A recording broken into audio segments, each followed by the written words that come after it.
आराम लगा के न्यौछावर करने का काम किया। इसे मैं आप सबको अभिनंदन करते हुए बधाई देता हूं। और आप सबसे कहना चाहता हूं, आपके यहाँ दूसरे चरण का चुनाव है, लेकिन मैं यह देख रहा हूं विपक्ष चुनाव मैदान में कहीं दिखाई दे रहा है क्या? दोनों हाथ उठा बताओ, दिखाई दे रहा है क्या? किसी बूथ में दिखाई दे रहा है क्या? किसी मंडल में दिखाई दे रहा है क्या? किसी विधानसभा में दिखाई दे रहा है क्या? कहीं दिखाई नहीं दे रहा। उन्होंने चुनाव से पहले पराजय स्वीकार कर लिया, लेकिन हमें अति आत्मविश्वास का शिकार नहीं होना है। हमारे सामने एक बड़ा लक्ष्य है, वो बड़ा लक्ष्य है 370 वोट बढ़ाने का, 500 वोट बढ़ाने का, हर बूथ पर बढ़ाने का।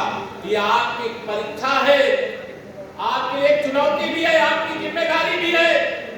आप हनुमान जी की तरह शक्तिशाली मेरे कार्यकर्ता मित्रों, आपकी ताकत के सामने, आपके परिश्रम के सामने, आपके प्रयास के सामने विरोधी नहीं टिक सकते। बताओ मैं गलत कह रहा हूं, सही कह रहा हूं? इसे आप सब लोगों को मैं आह्वान करना चाहता हूं, अगर विश्व का सबसे शक्तिशाली नेता आज भारत का प्रधानमंत्री है तो आप सबके परिश्रम के कारण। अगर 2014 में समाजवादी पार्टी की गुंडागर्दी को हरा करके आपने कमल गिरा करके सतीश गौतम जी सहित उत्तर प्रदेश से 73 सांसद नहीं भेजे होते तो माननीय नरेंद्र मोदी जी भारत के प्रधानमंत्री बन पाते क्या? आपको प्रणाम करता हूं, आपका अभिनंदन करता हूं। 2019 में जब विरोधियों ने देखा कि अब अकेले दम पर भाजपा को रोकना, मोदी जी को रोकना असंभव है, तो सपा, बसपा, कांग्रेस, उस समय तो राष्ट्रीय लोकदल भी हमारे साथ नहीं था, आज तो राष्ट्रीय लोकदल हमारे साथ है। और बात समझ, जैसे दिल के टुकड़े हजार हुए, कोई यहाँ गिरा, कोई वहां गिरा, तो आजकल ये बिखर गए हैं। आज तो यह लड़ाई लड़ने में सक्षम नहीं है। इसलिए मैं आप सबका आह्वान करता हूं, पिछला रिकॉर्ड तोड़ना है। 2024 में देश में रिकॉर्ड मतों से जो सीटें जीती जाएगी उसमें आपकी सीट भी शामिल होना चाहिए। भाई तैयार हो? लोकसभा की गिनती कब नंबर में 1 पे पहुंचेगी? जब हमारा बूथ नंबर 1 पर पहुंचे। इसके अगर विश्व के सबसे शक्तिशाली नेता, विश्व के सबसे बड़ी पार्टी भारतीय जनता पार्टी के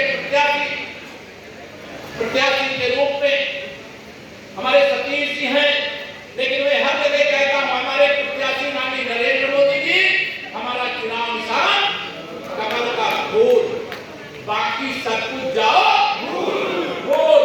मैं हर जगह ये आह्वान करता हूं, हम सब कार्यकर्ता हैं विश्व भर में। अगर आज माननीय नरेंद्र मोदी जी के नेतृत्व में भारत की मान बढ़ा, प्रतिष्ठा बढ़ी है, सम्मान बढ़ा है, पूरी दुनिया के अंदर ऐसी घटनाएं सुनने को मिलती है जब रूस और यूक्रेन के बीच में युद्ध हो और उस युद्ध के बीच से भारत माता की जय बोलते हुए भारत के नागरिक निकल आए और दोनों देश के सैनिक अपनी संगीनें नीचे कर ले, अपनी बंदूकें नीचे कर ले, तो यह सम्मान भारत का बढ़ा जाएगा। अभी कतल के अंदर